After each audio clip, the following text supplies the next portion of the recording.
in the plan already, on account they're already developing in the Microsoft ecosystem. Understanding that you are of course not buying the powerhouse for $299, you're still going to be getting games that look quite good, just in a lower resolution than the powerhouse. Now, I do think there will be, of course, some obvious differences between games running on one platform and the other. That being said, I think it's fair to expect that given a lot of changes in data infrastructure and also capabilities of the graphics cards they're using, including ray tracing and things like that, Xbox Series S is going to look like a noticeable jump from the Xbox One. Yes, including the Xbox One X. And this is kind of the main stuff that comes to mind when you're saying, like, am I going to buy the $299 one or am I going to buy the more expensive one that's beefier? You're talking about graphics, video game graphics. It is worth noting that there are a couple of other points to consider though, like backwards compatibility and the fact that this is an all-digital console. So physical games, movies, they're right out. There's none of that. This is a console for somebody who's already went all in on digital,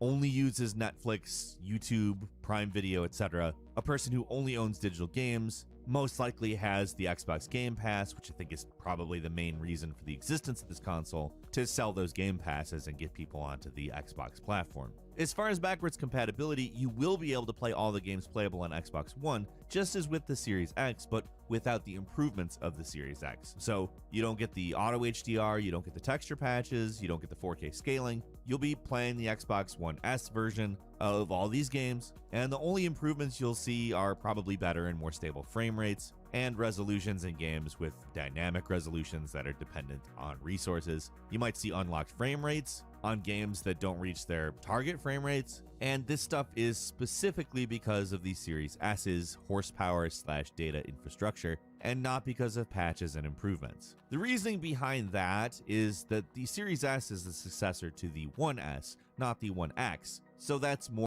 just the size of the canvas your console is going to render out. It's a number of pixels that are a certain density, and it takes more work to draw this on a 4K size canvas, which has a lot more pixels packed into a lot less space than on a 1440p or a smaller 1080p one. Keeping this in mind, the Xbox Series X is the 4K version and the S is the 1080p/1440p, maybe slightly wishful thinking on that second number, version. Now, a lot of people are worried that scalability is going to hinder the potential of next-gen games because, well, let's just be clear, scalability is not really generally how console games work. Instead of making games scalable, like on the PC, console developers develop different versions of the game for different platforms. With, at very least, the Xbox platform, the architecture of the software is not different between the X and the S. It's the architecture of the hardware, meaning developing with scalability in mind